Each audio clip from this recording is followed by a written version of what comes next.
Muy buena tarde, amigos. Vamos a tratar de aprovechar estas preguntas que se han formulado a nivel de el canal Narratín Televisión de la comunidad judía. Se está hablando de el, el significado, digamos, la interpretación que se le da a la palabra judío. Es el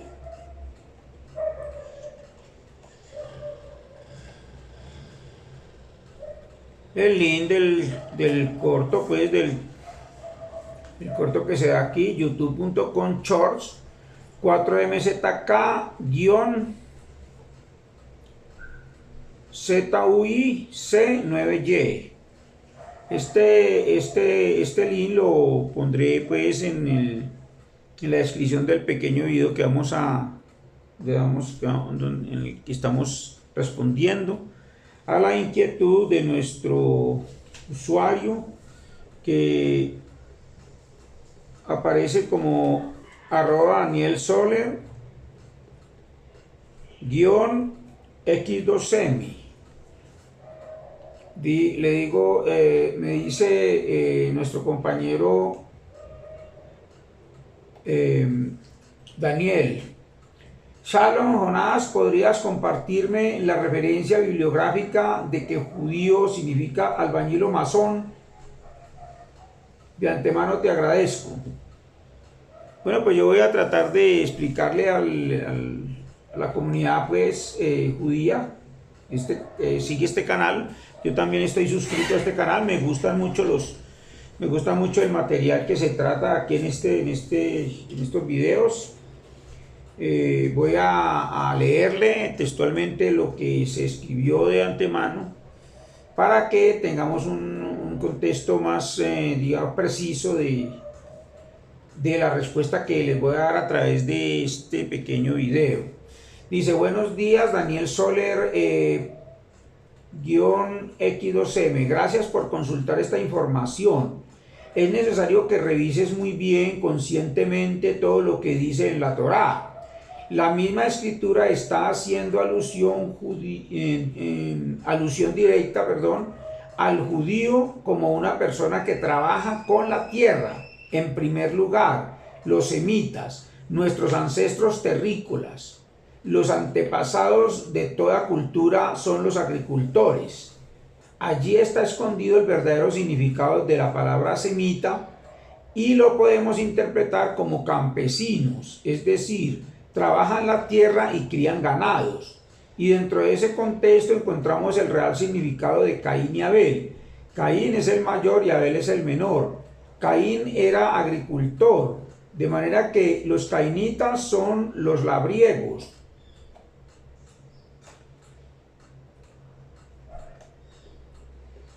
Dice: los cainitas son los labriegos. El labriego es el hombre de pecado. Es el hombre de pecado. El hombre de pecado que se habla en el Nuevo Testamento, que precisamente ahorita vamos a citar en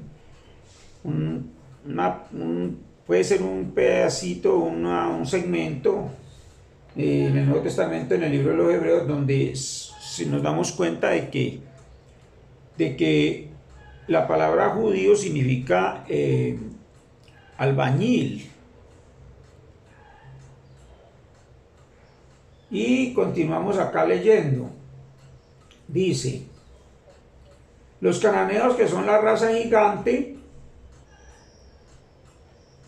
dice, porque sus ropas están manchadas, el hombre de pecado, porque sus ropas, vuelvo y repito desde acá arriba, dice, de manera que los cainitas son los labriegos, el labriego es el hombre de pecado, porque sus ropas están manchadas con la sangre de las plantas, de los animales y de sus hermanos los ganaderos. Caín es el ancestro directo de Can, y Can es el padre de los cananeos. Los cananeos, que son de raza gigante, son los patrones de los albañiles, y los albañiles hebreos son los judíos. Ellos, entre paréntesis, nosotros, porque yo me considero un judío de los buenos. Yo me considero un judío de los buenos. Hay judíos que no son judíos. Y hay judíos que son judíos, pero que son de los malos, judíos malos. Y no saben ni siquiera en qué consiste su profesión como judíos. Y estamos hablando de una profesión seria, de una profesión. Esto es lo que llama esto es el campo de la masonería, alta masonería. Si alguien está vinculado con las sociedades masónicas, puede decirme si en realidad son o no son judíos. Cualquier masón que esté despierta a su conciencia, que entienda qué significa la palabra masón, debe de aceptar que es judío. Es judío, porque el masón es el que trabaja con la albañilería. ¿Y el albañil quién es? El que trabaja con la tierra. Ese es el que se llama albañil. Los albañiles son los que se inventaron el ladrillo para la construcción de la Torre de Babel, según las escrituras. Y son los albañiles los que trabajan con la tierra. ¿Y los ladrillos con qué se hacen? Con tierra.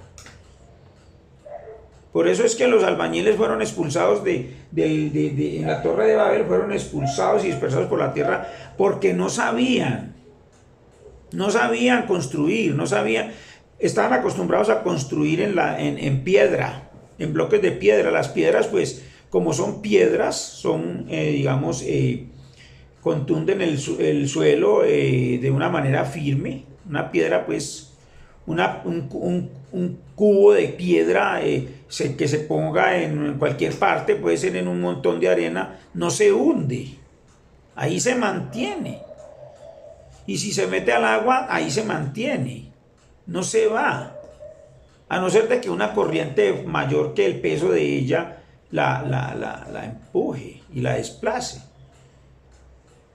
Pero las pirámides no se caen, ni los edificios en piedra se caen. ¿Por qué? Porque las tormentas no son capaces de tumbar una mole de piedras, aunque estas moles de piedra eran construidas a flor de tierra. Las primeras hiladas se ponían a flor de tierra.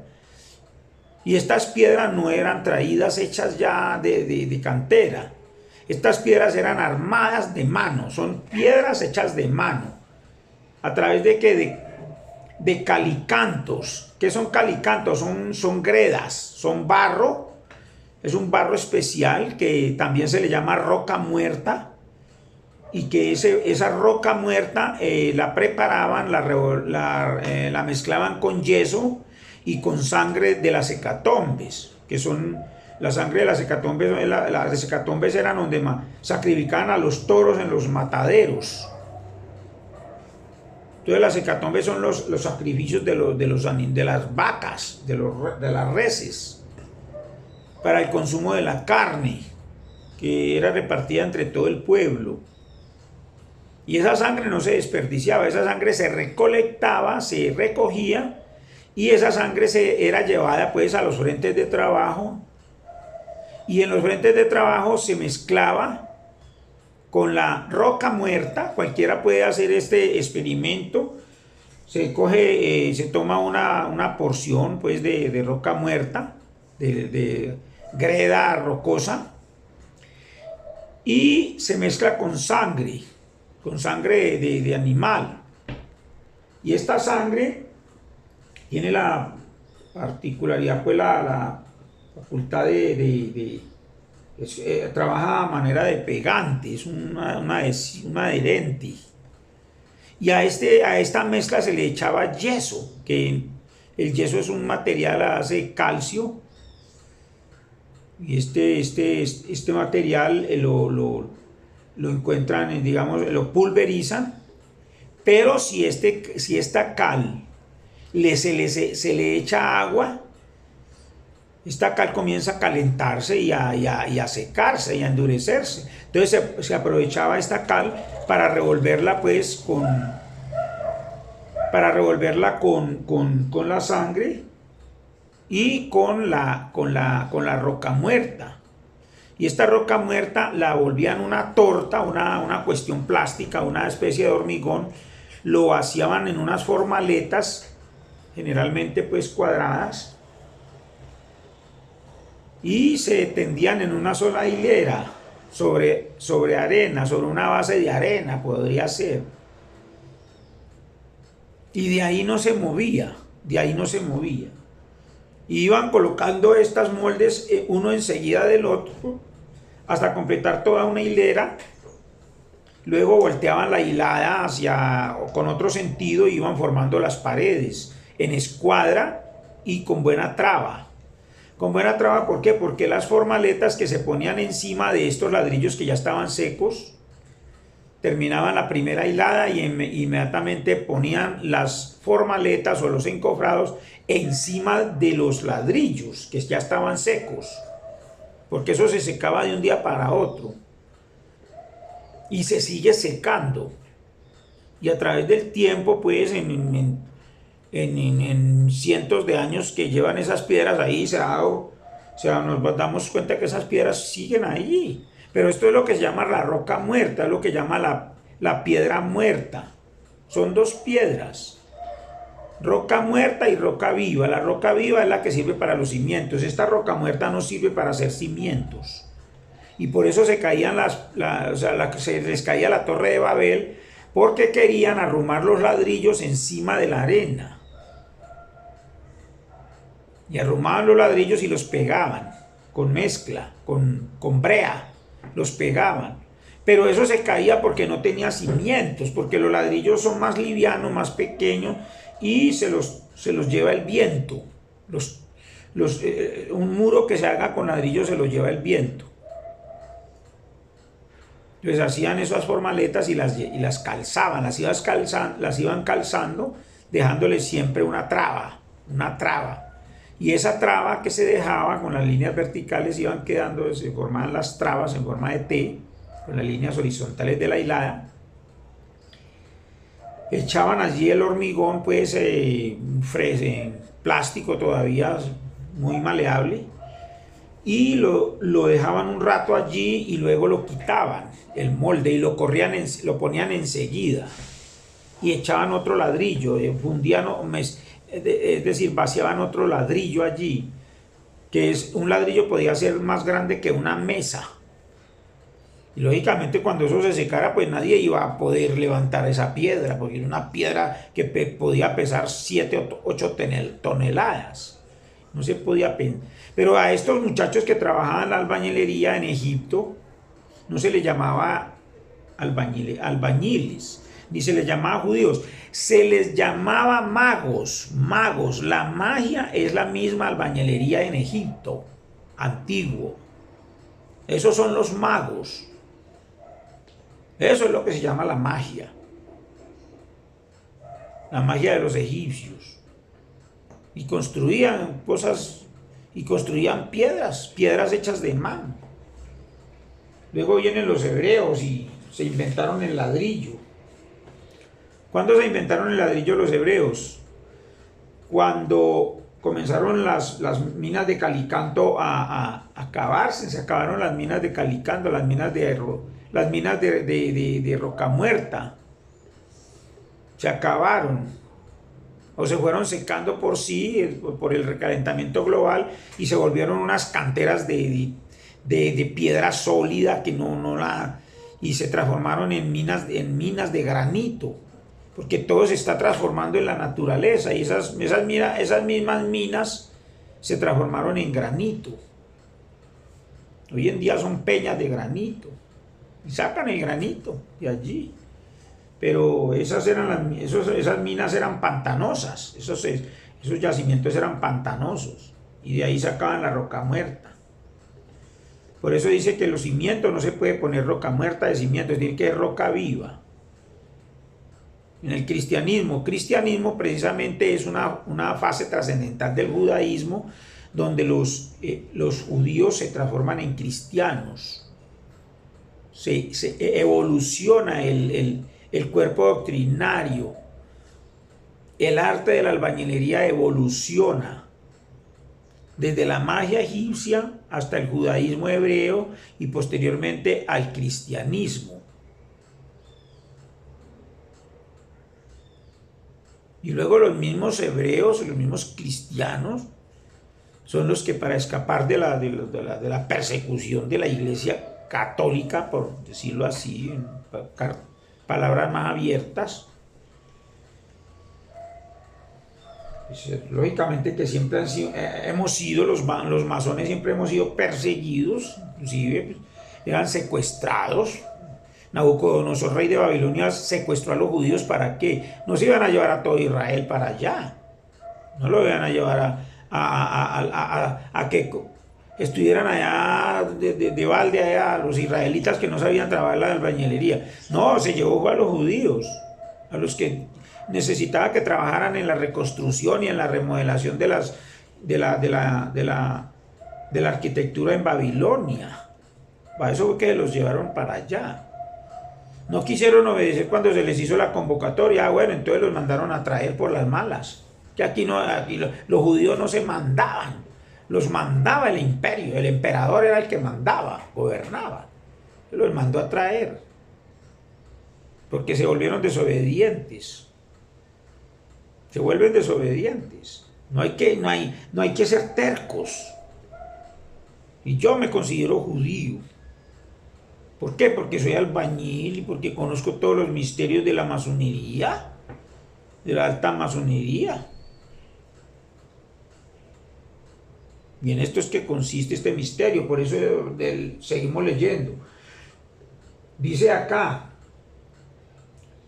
Caín es el ancestro directo de Can, y Can es el padre de los cananeos, podremos leerlo en las escrituras. Los cananeos, que son de raza gigante, son los patrones de los albañiles, o sea, los capataces de frentes de trabajo. Y estos albañiles, pues, trabajaban elaborando tanto el ladrillo como la construcción con ladrillos. Ellos mismos hacían el ladrillo y ellos mismos construían.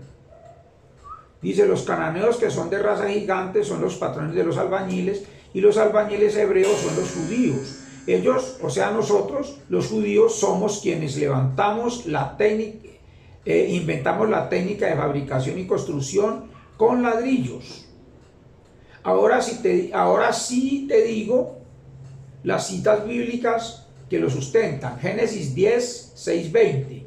Podemos mirar en Génesis 6, en Génesis 10, del 6 al 20.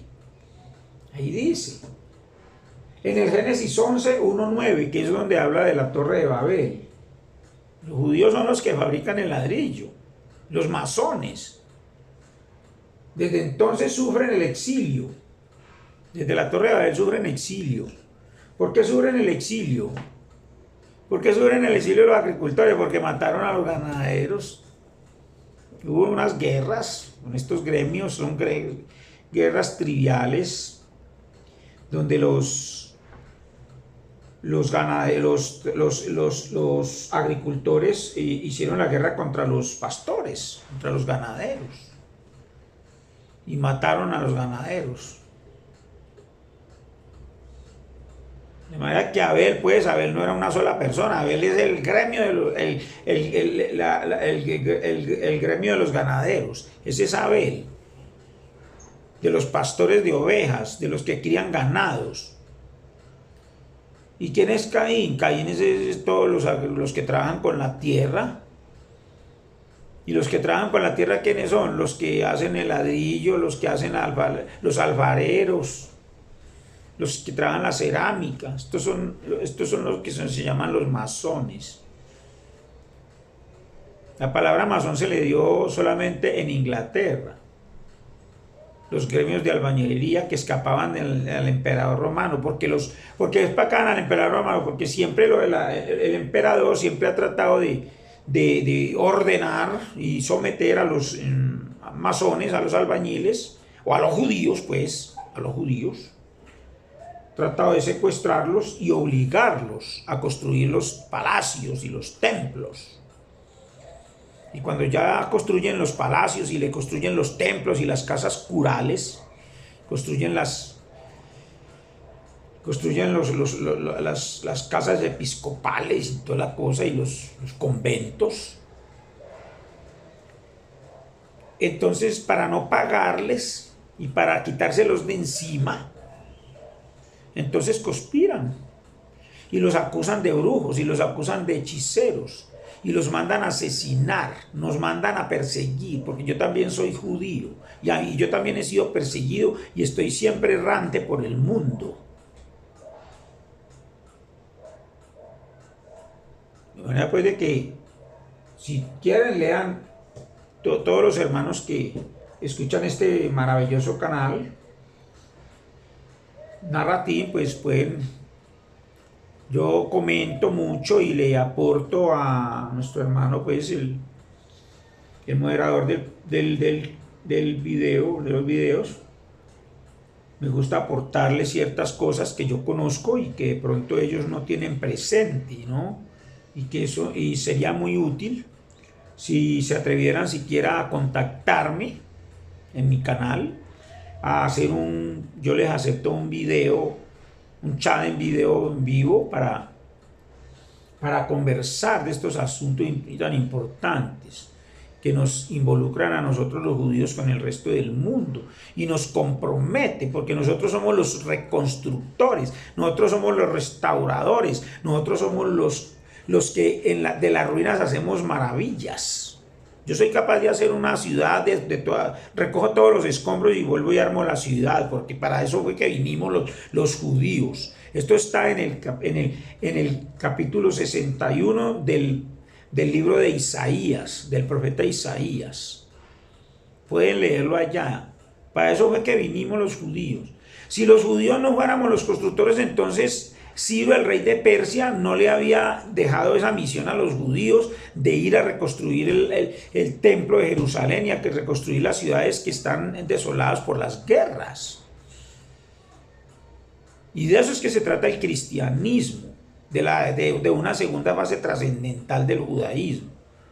Por eso Jesucristo se dice que era judío y luego ya se dice que es el líder del pueblo cristiano. Indiferentemente de conocer de la realidad de este mito, porque es un mito. Porque al verdadero Jesús de Nazaret no lo dejaron ni siquiera respirar. ¿Quiénes no lo dejaron respirar? Los esbirros del emperador. El imperialismo no le convenía. No le convenía que Jesús viniera. Dice acá, yo también esto se lo estoy haciendo aquí, se lo estoy poniendo en claro. Yo soy judío, les estoy diciendo que yo soy un judío, porque yo soy judío, que yo sé en qué consiste el judaísmo. Y si continúas inquieto y preguntando, le estoy hablando a Daniel, ¿no? Te lo diré abiertamente, sin alegorías y gratuitamente, en español, no en hebreo, sino en español. Pero si quieres te lo cuento todo en hebreo, pues. Y es que verdaderamente exigen que se hable hebreo. Bueno, pues si yo le cuento todo en hebreo, yo le puedo contar todo en hebreo, es lo mismo. Y yo quiero decirles a ustedes, hermanos judíos, que cuando Dios nos habla, no nos habla en hebreo, nos habla en la lengua natural, en la lengua nativa de cada uno. Cuando Dios le habló a Moisés, le habló en su lengua nativa. Pero si lo analizamos un poquito, Moisés no hablaba hebreo. Moisés no hablaba hebreo. Hablaba egipcio copto, que es muy diferente. ¿Y por qué Dios no le habló en hebreo? Porque todavía no existía el hebreo. Existía el arameo, pero es que todavía no se había gestado el hebreo. El hebreo aparece después del arameo, cuando ya se trató de organizar y de perfeccionar la lengua aramea y se crearon las leyes gramaticales y todas las cosas que una lengua necesita para que se convierta en una lengua pura. Lo mismo que ha sucedido con nuestra lengua en el español. El español no, o el castellano no ha venido así desde antiguo, no ha venido. Se ha ido formando de muchas raíces hebreas, de muchas raíces griegas, de muchas raíces latinas y árabes. y se ha ido formando y originalmente tuvimos un castellano, que el castellano es prácticamente un latín deformado, una mezcla de puras lenguas, con latín y con árabe y con de todo. Y luego vino Miguel de Cervantes Saavedra y organizó este libro que se llamó El ingenioso Hidalgo, Don Quijote de la Mancha, y allí fue donde perfeccionó o propuso las primeras normas gramaticales. Las propuso allí en esa maravillosa obra de la literatura española. Entonces, en ese mismo orden de ideas que nosotros tenemos que entender en qué consiste la lengua hebrea. Una maravilla. La cábala. La cábala. ¿Qué es cábala? La cábala es una cuestión muy maravillosa y muy profunda. Y la cábala ya es la perfección de la lengua hebrea. ¿De dónde salió la lengua hebrea? Del arameo antiguo. Se dice que Jesús Nazareno no hablaba hebreo, él hablaba era arameo. Y en cuanto a los gentiles, no existía todavía el helenismo. Los gentiles son todos aquellos que no tienen conocimientos de estas cuestiones místicas. Y los gentiles son los que presumen de haber sido educados en Grecia. Presumen. Y hay gente que se va para España y vienen hablando como españoles. Se van para Estados Unidos y vienen hablando inglés y no quieren que digan que son colombianos o que son cubanos. O no quiere que diga que son ecuatorianos. Ellos se creen Estados Unidos y quieren americanos. No, es que yo soy ciudadano americano. Y yo soy descendiente del tío Sam. Nada saben del tío Sam. El tío Sam es como decir el patriarca Abraham en la cábala hebraica. Entonces nosotros debemos de poner mucho cuidado de qué es que estamos hablando antes de ponernos a hablar. Y yo explico muy bien en muchos videos, tengo muchos videos, los invito a que se unan a estos videos, se suscriban a mi canal y miren los videos. Yo los explico con mucha humildad, yo no presumo de ser un elegido de Dios. Pero yo conozco todo y conozco mis misiones, conozco mis deberes, mis obligaciones que tengo para con el pueblo de Dios. Es necesario que todo el mundo escuche y aprenda. Y mis videos no monetizan. Estos videos no monetizan. Que no se trata de ganar un poco de dinero, ni de taparse uno en plata, ni volverse famoso.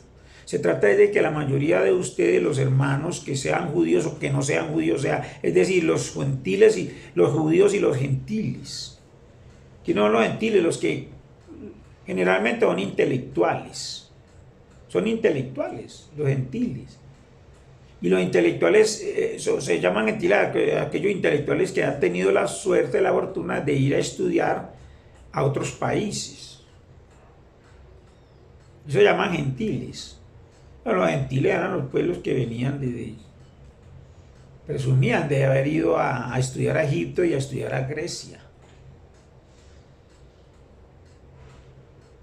O sea, los helenos, presumían de ser helenos, o no eran helenos. Ellos no han nacido allá. Ahora, hay una cantidad de gente que presume ser descendientes de Abraham. No somos, nadie es descendiente de Abraham. Descendiente es cuando usted es biológico, cuando usted lo han engendrado con el semen, eso se llama descendiente. Descendencia, cuando usted lo han engendrado, cuando usted no lo han engendrado biológicamente, sino que usted es adoptivo. Si nosotros analizamos bien la cuestión de Isaac, pues Isaac es el patriarca Isaac.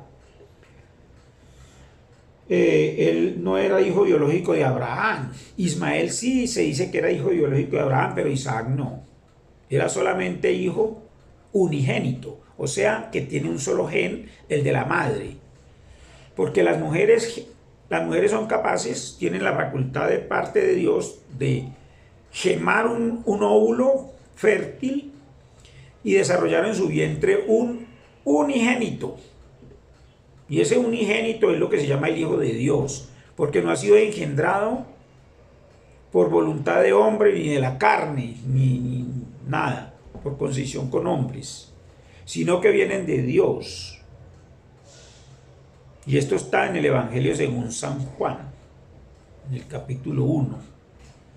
Y esto ya se llama cristianismo, un conocimiento que debemos perfeccionar, debemos profundizar, sin necesidad de estar, digamos, discrepando con el conocimiento del judaísmo, porque el judaísmo pues es la doctrina original.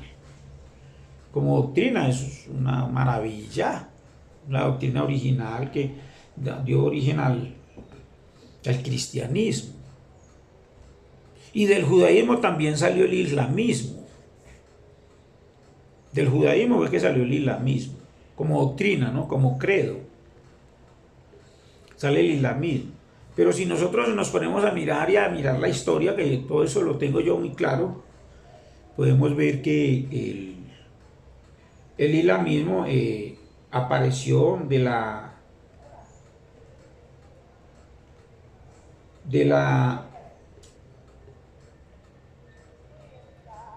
avaricia, digámoslo así, de la avaricia de un individuo, se llamaba Abu Talib, y él mantenía discrepando, y ahí él creía que él podía cambiar la ley.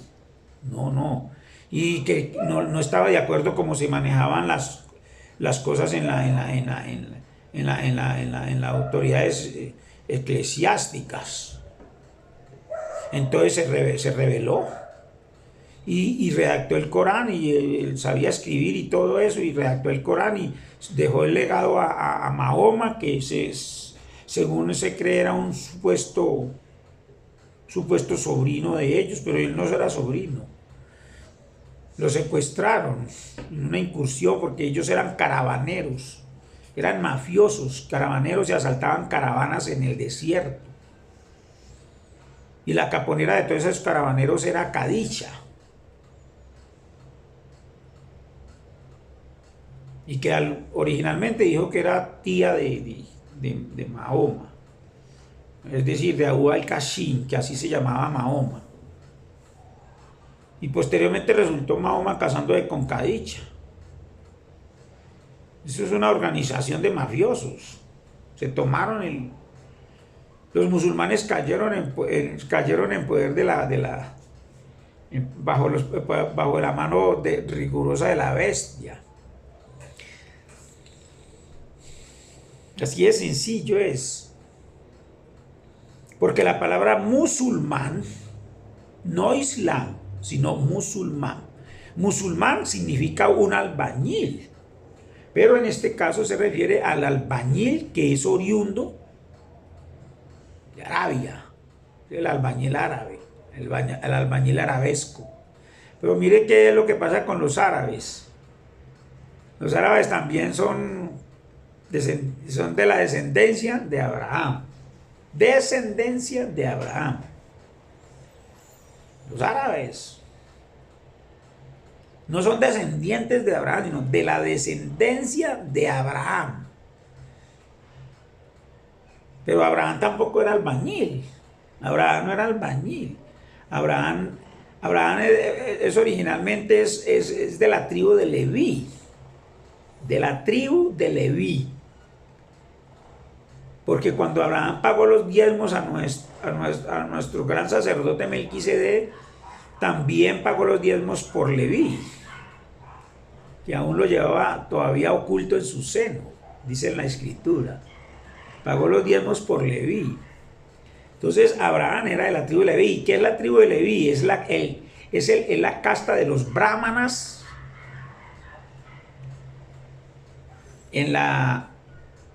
llanura indogangética, de los sacerdotes hindúes.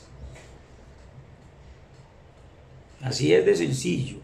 Entonces, todas estas cosas relacionan al Leví con la persona que está desplazada. Y el levita, pues el levita es el que no tiene recursos, el que anda como dice el cuento, como judío errante. Eso es un levita y es un arrastrado. El levita significa serpiente de cobre. Leví significa serpiente de cobre. Eso significa. Pero la palabra serpiente no hace alusión a una culebra, a un animal, sino que hace alusión a un hombre que es un pobre arrastrado, una persona sin recursos, una persona que se arrastra en la pobreza absoluta. Eso se llama un levita. Y ese levita, los sacerdotes levitas son aquellos que se vuelven organizados. Entonces, al volverse organizados, aprenden a trabajar la albañilería y se van transformando en maestros de construcción. Y gracias al trabajo en la construcción, ellos se levantan de la nada, porque son muy resilientes. Para ser judíos se necesita ser resiliente. De la nada. O sea, ellos viven en cambuches, en la pobreza absoluta. Que eso es lo que significa Israel. Israel es el pueblo en estrato cero. Eso se llama Israel. Entonces los hijos de Israel, o sea, los hijos de los pueblos de estrato cero, son los que viven en cambuches. Pero ellos luchan y ellos trabajan como ayudantes y van comenzando como ayudantes de la construcción y aprenden a pegar el ladrillo y aprenden a hacer el ladrillo y aprenden a fabricar, a hacer tapias. Y ellos comienzan a mejorar su calidad de vida, mejorando, pues, remodelando y tumbando y reorganizando sus tugurios. Los tugurios comienzan a levantarse en el ladrillo y a organizarse, y los asentamientos se hacen ciudades, se convierten en ciudades. Cuando ya los asentamientos están convertidos en ciudades y estas personas levitas se logran acomodar en un estrato 4, digamos así. Si es que los estratos son de 1 a 7, digamos, tienen que llegar a un estrato 4. Estrato socioeconómico 4. Educarse, aprender todo lo que sabe un judío inteligente.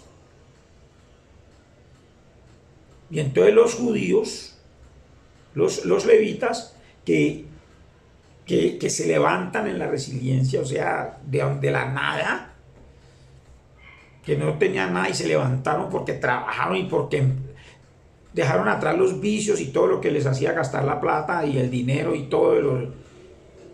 Entonces no vuelven siguen de acuerdo con la ley, porque la ley de Moisés es la ley de Moisés, la ley de Dios dice que nosotros no debemos hacer esto, ni esto, ni esto, porque si nosotros hacemos esto o esto, nos vamos a empobrecer. Y entonces ellos se ciñen a la Torá, a la ley de Moisés, y hacen todo lo que la Torá diga. Y entonces se manejan bien, se convierten en unos místicos juiciosos y ahorran, reconstruyen y remodelan sus tugurios y los levantan en ladrillo ellos mismos con sus propias manos. Se llenan de ampollas, de callos, todas las manos, eso se llaman estigmas.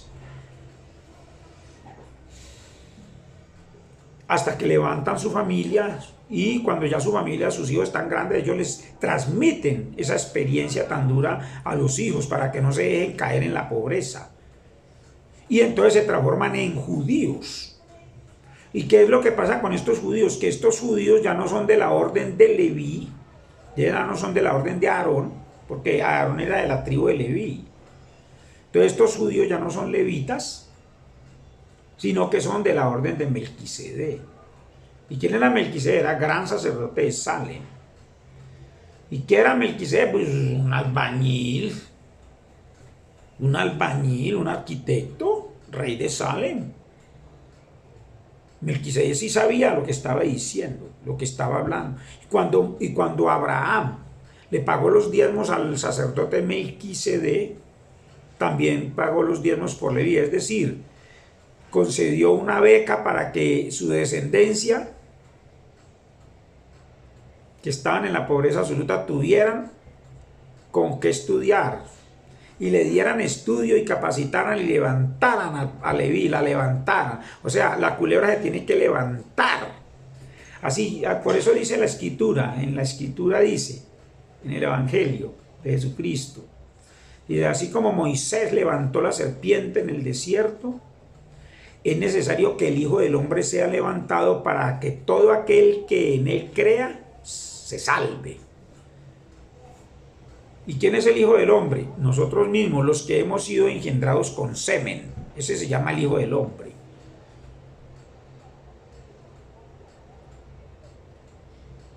Estos son temas que los podemos tratar a nivel de el canal aquí si intercambiamos en algún momento, podemos intercambiar conocimientos y conceptos entre canales. Estoy dispuesto a aceptarles cualquier convocatoria, cualquier video. Muchas gracias. Si les gustó el video, suscríbanse a este canal y sigan recibiendo más notificaciones de videos nuevos. Buena tarde.